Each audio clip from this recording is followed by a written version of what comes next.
Welcome to Murder Mile, a true crime podcast, an audio-guided walk featuring many of London's untold, unsolved and long-forgotten murders, all set within 1 square mile of the West End.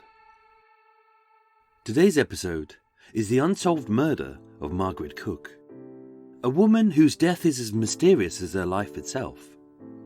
And yet, almost 70 years after that tragic day, her death would make British legal history.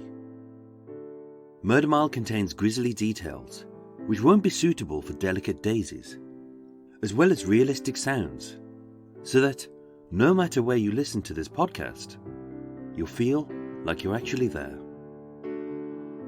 My name is Michael, I am your tour guide, and this is Murder Mile. Episode 13, Margaret Cook and the Long Confession.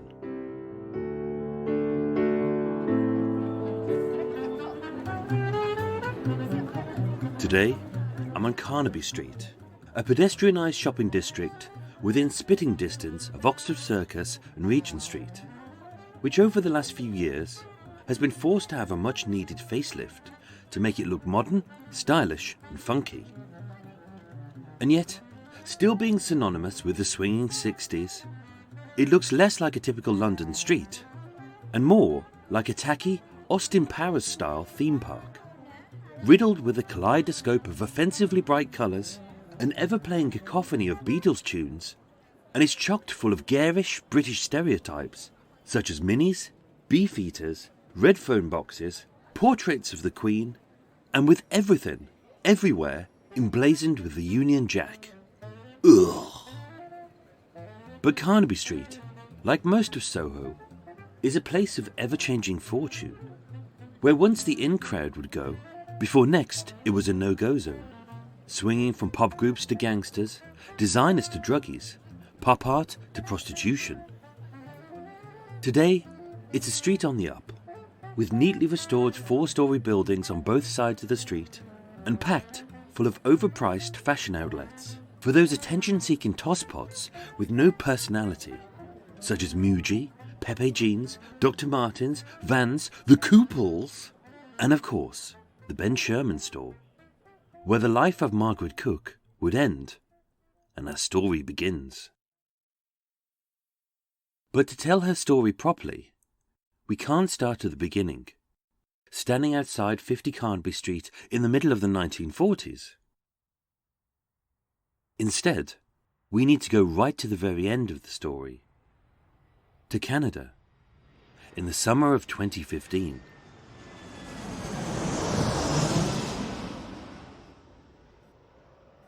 A 91-year-old man lies in a clinically white bed in an undisclosed nursing home in Ontario, Canada. We don't know his name, we don't know his address, and we don't know his description. He sits upright in bed, his pyjamas on, a freshly brewed cup of tea in his hand, which he slowly sips. It's a familiar taste that brings flooding back some fond but also some painful memories from his past, the mental scars of which are etched across his pale yellowy skin, his furrowed brow, and the heavy bags under his eyes. Although mentally sharp, physically he looks much older than his 91 years, as the stress of decades of emotional guilt and many sleepless nights presses down on his shoulders. Beside him, a heart monitor bleeps. A nurse is on standby as he's carefully fed by intravenous drip a steady concoction of painkillers, glucose and saline to give him some quality of life before his inevitable demise, having been recently diagnosed with terminal liver cancer. And with time running out, he sits upright to make what would become his deathbed confession. 3 men sit around him, not family, not friends, but strangers in suits, whose demeanour is calm, considered and cautious, as they quietly question the dying man about his past. Being police detectives, all 3 are highly experienced in the art of interrogation. But this time, There's no good cop, bad cop routine. There's no coercion, no shouting, and no strong-arm tactics that they'd deploy with any common criminal. As unusually for a murder case, it was the dying man who invited them here, having handed himself in at the local police station just a few days earlier. But unusually, for a Canadian murder investigation, only one of the detectives seated around the bed is Canadian. The other two are British, having flown the 3,500 miles from the Metropolitan Police's Homicide and Serious Crime Command in London to Ontario in Canada to visit a Canadian national who was once one of their fellow countrymen, who had confessed to the murder of an unnamed woman in the 1940s on Carnaby Street. Armed with the scantiest of details, including a basic description of the victim, a location, and a rough date, the two detectives trawled through the cold case archives to unearth any solved or unsolved murders which fitted those details.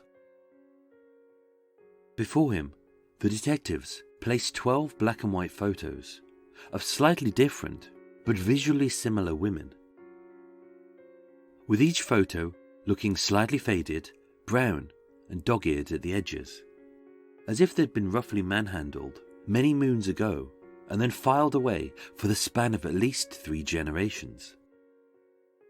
With his glasses perched on his nose, the dying man leaned forward to get a closer look at the photos.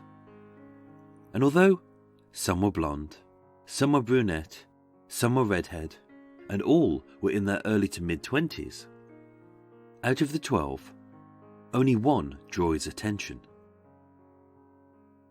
And as he held her small tatty photo in his trembling hand, his eyes began to fill with tears, and the heart monitor's beeps got steadily quicker, as with a slowly growing lump in his throat, and his subtle Canadian accent scored with a strangely British twang, the man turned to the homicide detectives and said, "It's her. That's the woman I killed." The woman in the photograph was Margaret Cook.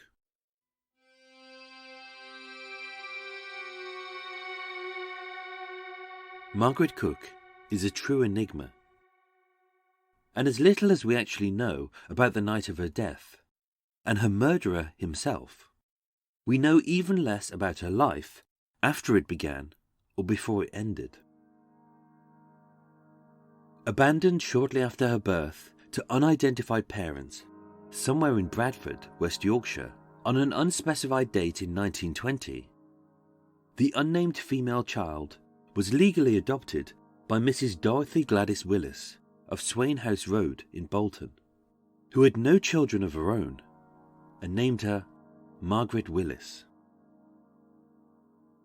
And what started in such an inauspicious, mysterious, and often troubled beginning continued along the same vein for much of her brief life, as with no formal education, training, or qualifications, all that is known of her formative years is that she spent a short while in Borstal, which is a brutal juvenile prison, repeatedly ran away from home, and 1 year before her murder, Margaret married a 24-year-old labourer in Bradford called Joseph Cook.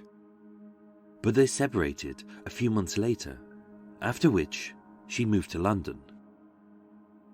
Being of average height, weight and size, with a striking yet instantly forgettable face, Margaret Willis, also known as Margaret Cook, was forever changing her appearance from brunette to blonde to redhead, not just to keep abreast of the latest fashion, but to evade the West End police, with whom she was very well acquainted, having been arrested in an impressively short period for an unspecified number of charges for theft, robbery and solicitation, and always under a variety of different aliases.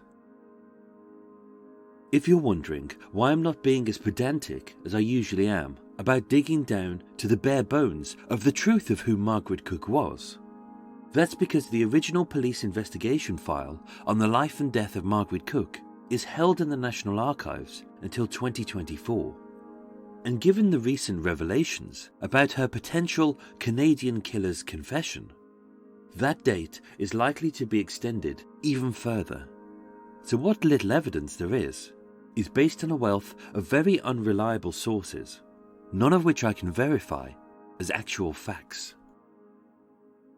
Widely known by those who knew her as a woman of mystery, Margaret Cook was incredibly secretive about what she did, where she lived, and who she shared her life with many friends nicknaming her Sealed Lips, and the local police giving her the moniker of Milady, owing to her love of putting on a posh affectation to her voice, pose, and mannerisms, as if she was better off than she actually was, and was disguising her real roots, background, and identity. And although we know that she briefly lived with a female friend in Devonshire Terrace in the East End, she also lived in at least 20 different locations, rarely returning to the same place twice. And although she was a singer by trade, some sources report that she was a prostitute, an escort, and a bride for hire. Even though she was still technically married to Joseph Cook and always wore her platinum wedding ring, it is known for certain that she was an exotic dancer, a stripper, and a torch singer at the infamous Blue Lagoon Club at 50 Carnaby Street. Now housing the recently renovated Ben Sherman store in all its glass-fronted and wood-panelled glory, 50 Carnaby Street has, for much of the 20th century, been a seedy nightclub of varying infamy. Beginning as Florence Mill's social parlour in the 1930s, the Blue Lagoon in the 1940s, Club 11 and the Sunset Club in the 1950s, the Roaring Twenties in the 1960s, and Columbo's in the 1970s, before it was abandoned in the 1980s, having hosted fledgling bands such as The Who, Queen, The Beatles, and famous British comedians such as Max Bygraves, Tommy Cooper, and Spike Milligan. And although it was suitably situated in the heart of the West End, the Blue Lagoon was not a high-profile night spot, frequented by the great and the good, where the wealthy went, the famous frolicked, and the beautiful boozed, surrounded by a sea of stretch limos, a mountain of mink stoles, and a fountain of freshly fizzing champagne flutes.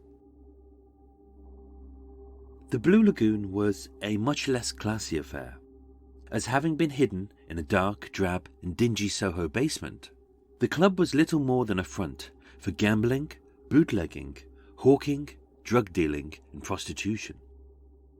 It was a notorious hangout for every West End wastrel, East End gangster, and local ne'er-do-well, where, before you enter, you'd have to hand in your hat, coat, and gun at the cloakroom, and where fistfights were frequent, police raids were plentiful, and even in its brief history, it had its fair share of murders, including that of Margaret Cook.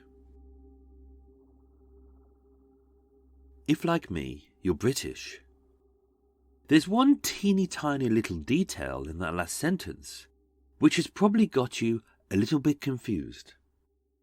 And it's this: that at the Blue Lagoon, before you entered the club, there was a cloakroom where you had to hand in your hat, your coat, and your gun. Which begs the question, what kind of a hellhole was this, where the staff half expected its ragtag bag of questionable clientele to turn up to a fun night out, all suited, booted, and packing a pistol?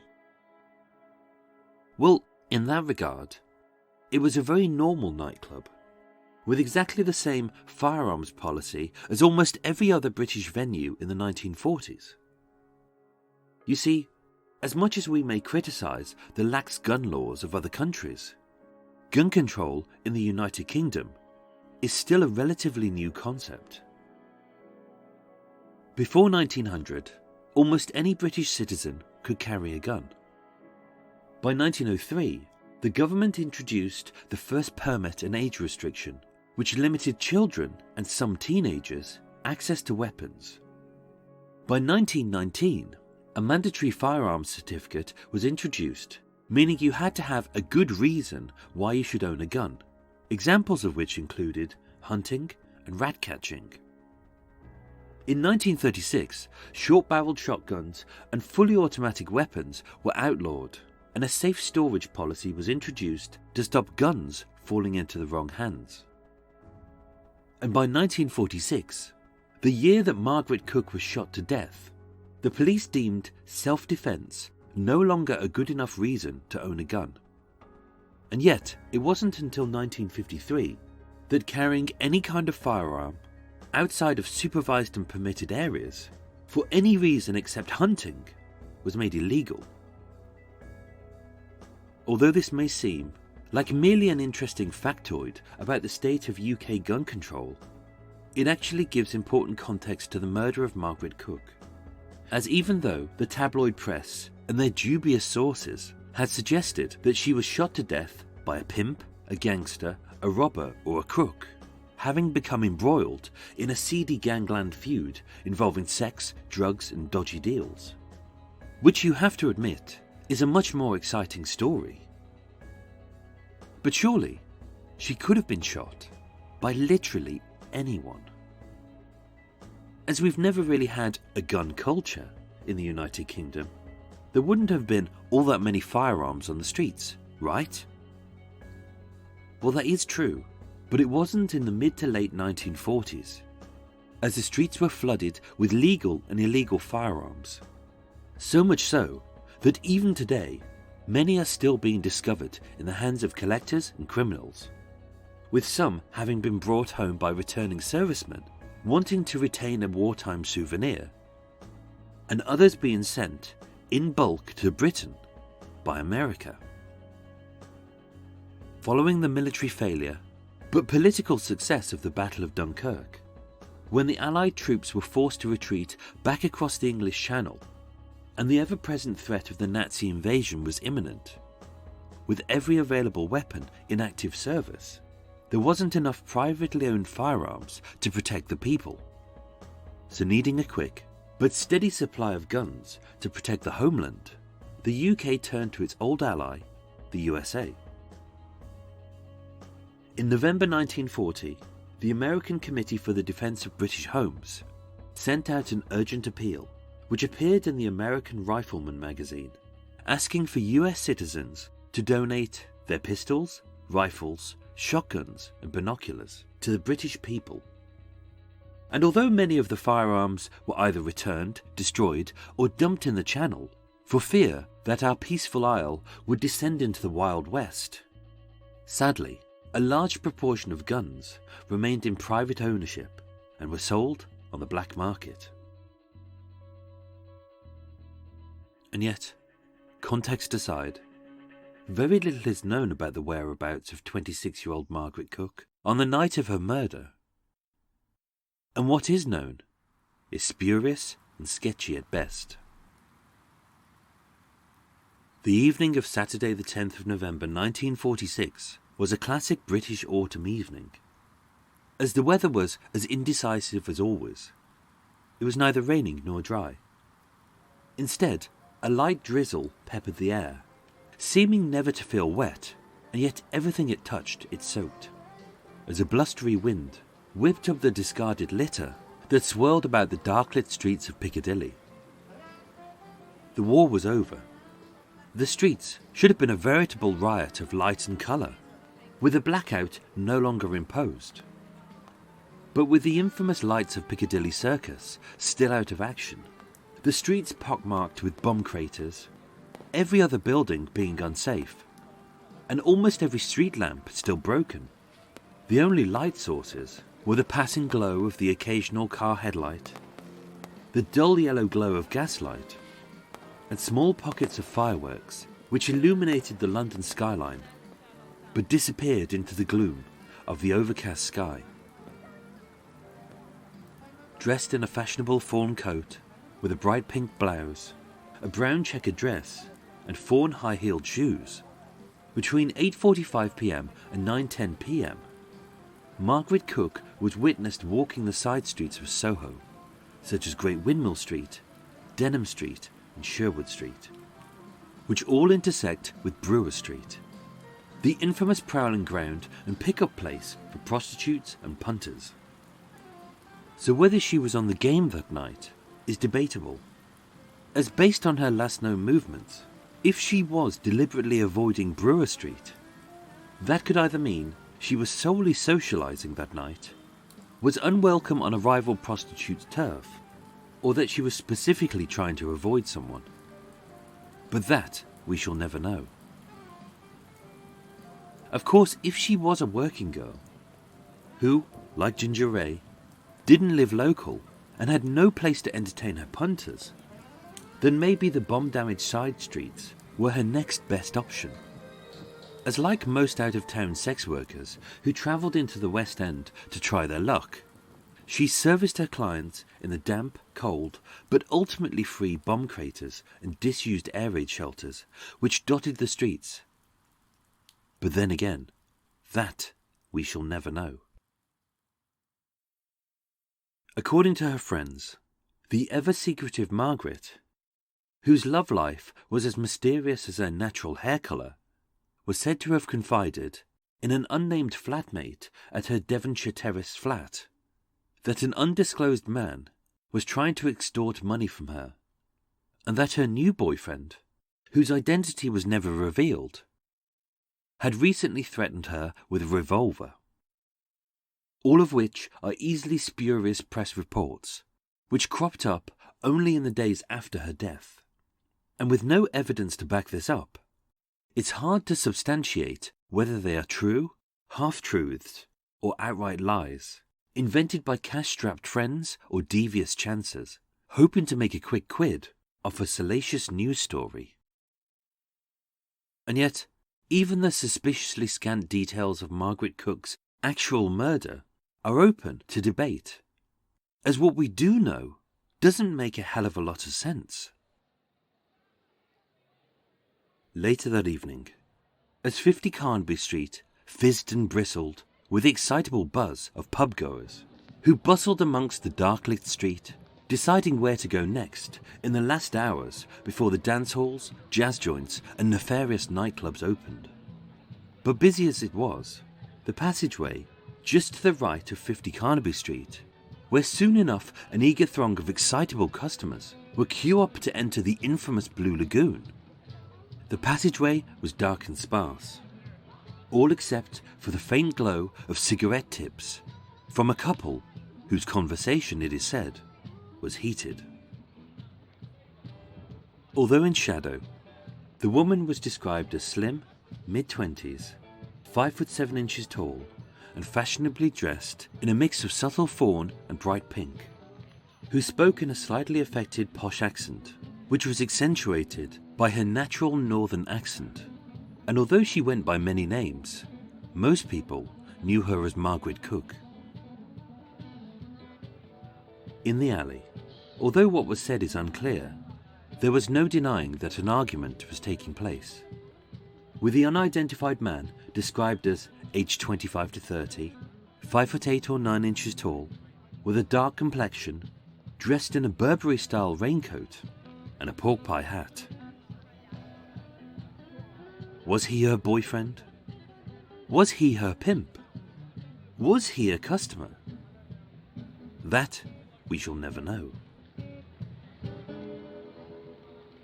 But at 9:35 p.m, as the fiery exchange between the feuding couple escalated, the numerous spurious sources who reported this fracas have suggested that either Margaret was heard to shout, "This man has a gun!" or, "I know you have a gun, put it away!" Whether or not either phrase was actually said is unclear, but immediately after this, an unidentified man, who according to various sources was either a former policeman, an off-duty copper, or none of the above, attempted to intervene even though he was unarmed, but was aggressively chastised by Margaret Cook's pork pie hat-wearing companion, who either shouted, "Mind your own business," or, "Get on your way, chum, this has nothing to do with you," which means the same, but are very different sentences.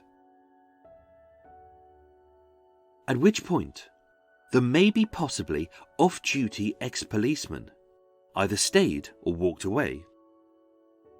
All before her pimp, pal or punter in the pork pie hat pulled out either a Russian-made .25 caliber pistol or a German-made .30 caliber revolver, and with a single bullet shot Margaret Cook in the heart.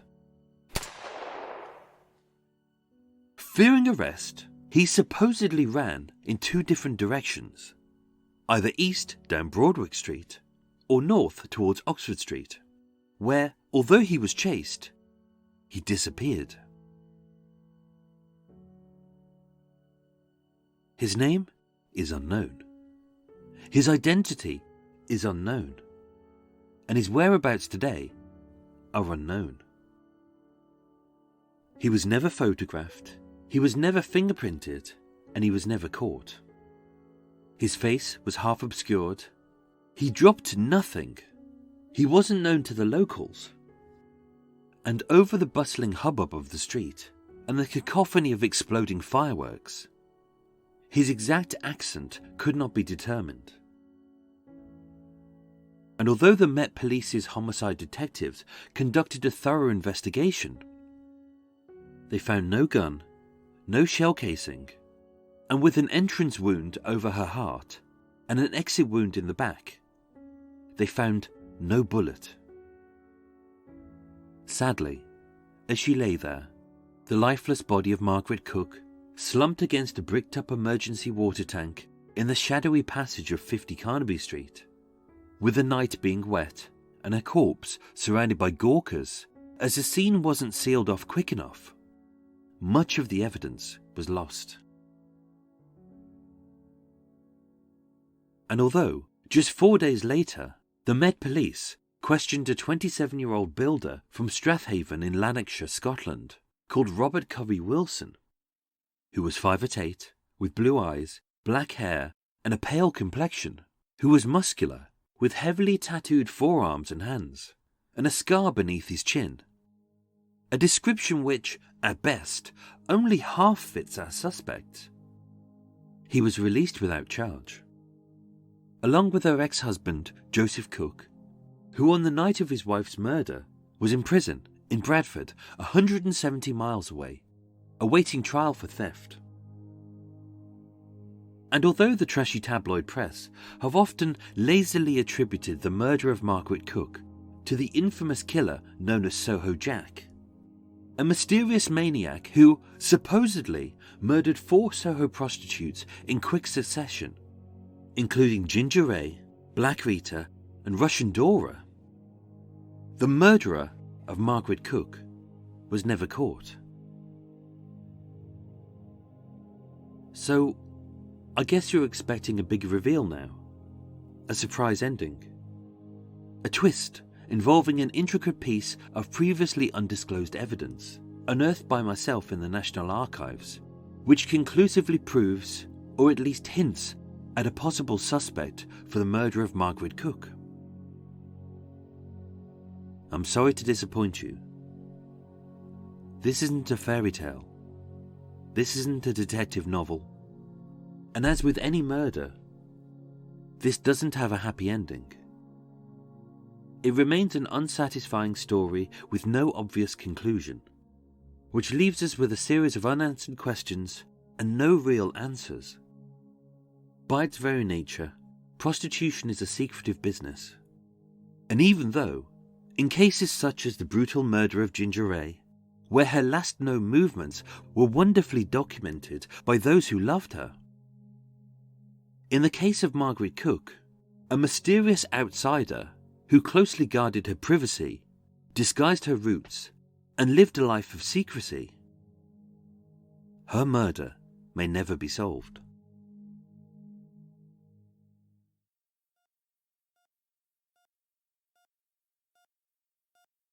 So what about the confession? What about the 91-year-old British expat lying on his deathbed in an undisclosed nursing home in Canada, who confessed to the killing of Margaret Cook? Well, We don't know his name, we don't know his location, and we don't know his description. So whether the dying man was 5'8" or 9 inches tall, with a dark complexion, who was dressed in a Burberry-style raincoat and a pork pie hat, who owned either a Russian-made .25 caliber pistol or a German-made .30 caliber revolver, that we shall never know. What we do know is that he was British, and having served in the army during World War II, he was demobbed in 1945. And 5 years after the murder of Margaret Cook, not a day, not a week, but 5 years later, he emigrated to Canada and settled in Ontario, where he became a Canadian citizen, he married, and raised a family. And at the time of the murder, he was 24 years old. Robert Curry Wilson, the heavily tattooed Scotsman with a scar on his chin, who was questioned by the police, was 27. So they can't have been the same man. Not only because, on the passenger manifests for 1951, travelling from the UK to Canada, there is no Robert C. Wilson, born in 1919. But also because he never left the UK and died in the mid-1980s. Just like her husband, Joseph Cook. Which means, as far as known suspects go, we have none.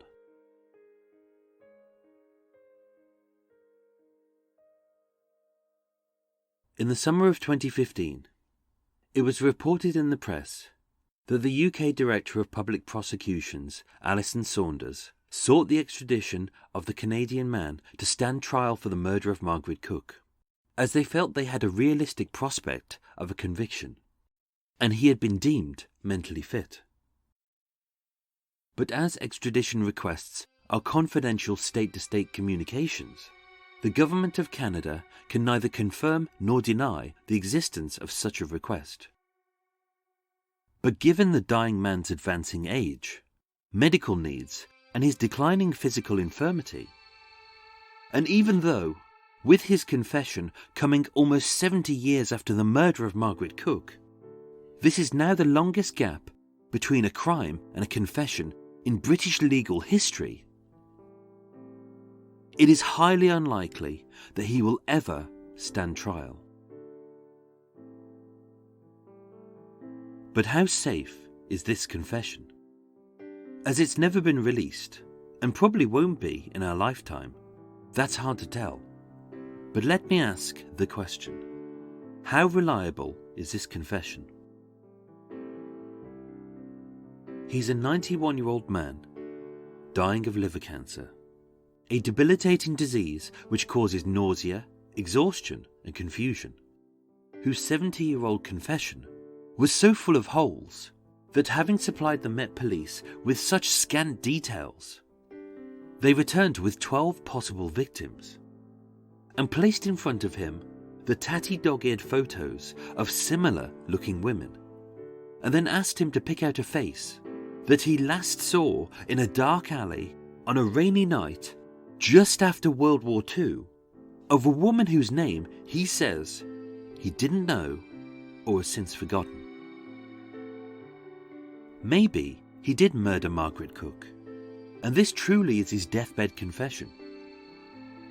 Maybe the dying man is confused and recalling a murder that he remembers reading about during his time in London.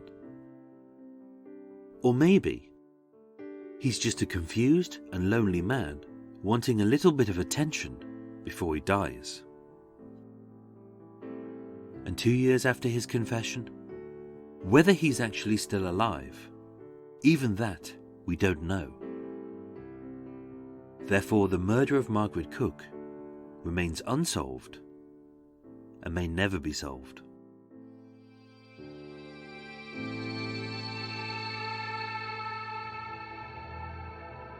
Ladies and gentlemen, thank you so much for listening to Murder Mile.